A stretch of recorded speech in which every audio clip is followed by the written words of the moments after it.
Okay, so I figured this might be the easiest way to um, discuss the little bit of a problem that I have with the imitation gear that I had made last night. So I know it's a crude representation, but basically this is what I cut out on the mill. And for all intents and purposes, this is, think of this as the Acme thread of my lead screw. Right now, basically what I've got is the peak of the thread itself is just a little bit too wide to go into the slots that I cut with the, what was it, 75 thousandths cutter, 75 thousandths wide, I think it was. So anyways, I wound up with two possible scenarios that I'm considering. Well, I pretty well made my mind up, I think, on what I'm going to do for sure. But I figured I'd kind of lay out the two ideas that I had. The first idea I had before I found a different type of cutter that I had available was simply taking my slitting saw and raising the height, raising the quill up until the slitting saw basically just takes this area right here off. So basically it would be done in two parts. I'd have the slitting saw high and do a round of the tool, a round of the part like that, taking all of these pieces off.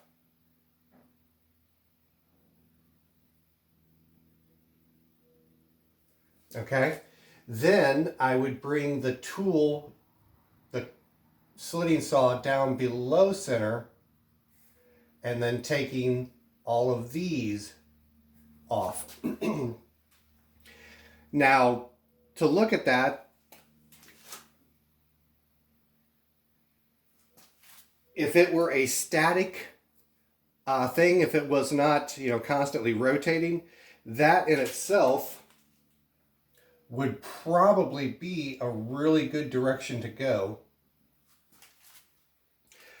But since these are dynamic, since this is always rotating, since both parts are supposed to be rotating, the direction I think I'm going to wind up going is closer to the lines of what Mr. Foxberg had suggested. He had suggested hitting this with hitting these edges with a chamfering tool. And while certainly a good idea, I have something that will fit my current setup even better. Let me get this back to approximately what it was so I can demonstrate this a little bit better.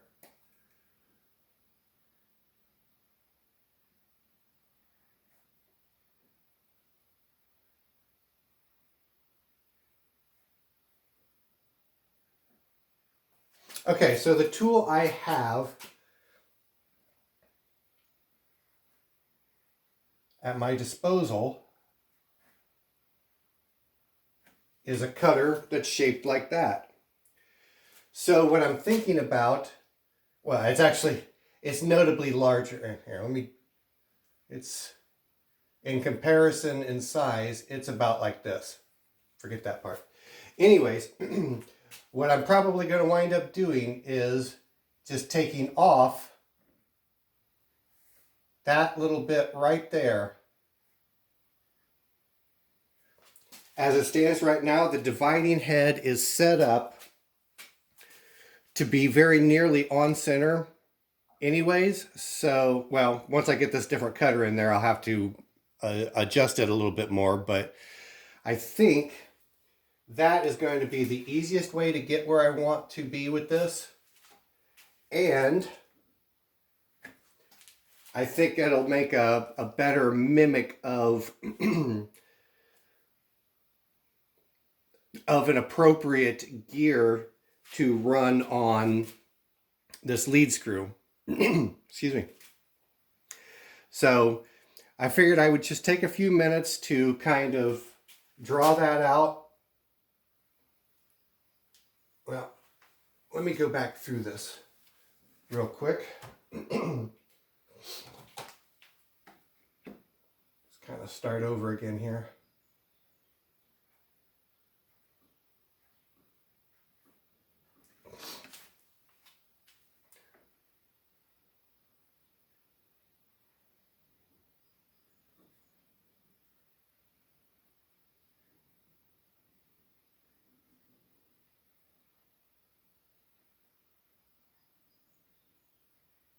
Not exactly to scale on every dimension, but that would wind up being closer to what I've got, or what I will end up with when it's all said and done. And depending on how deep I go with the cutter will, widen these more or less. So what I'm thinking right now is I want to try and keep a little bit of a flat spot there so that I don't, open this up too far. So I'll probably start out not going completely deep with it, but just, a little bit shallower, and then test drive it on the lathe and see how it fits before I plunge any further into it. But anyways, hopefully I will tinker with that this evening yet. I just wanted to kind of put this idea out there to let you guys know the direction that I'm thinking on going, because I figured trying to show you on the itty bitty part with the camera and pointing and explaining it wasn't going to work real well. So anyways, I'll catch up with you guys later.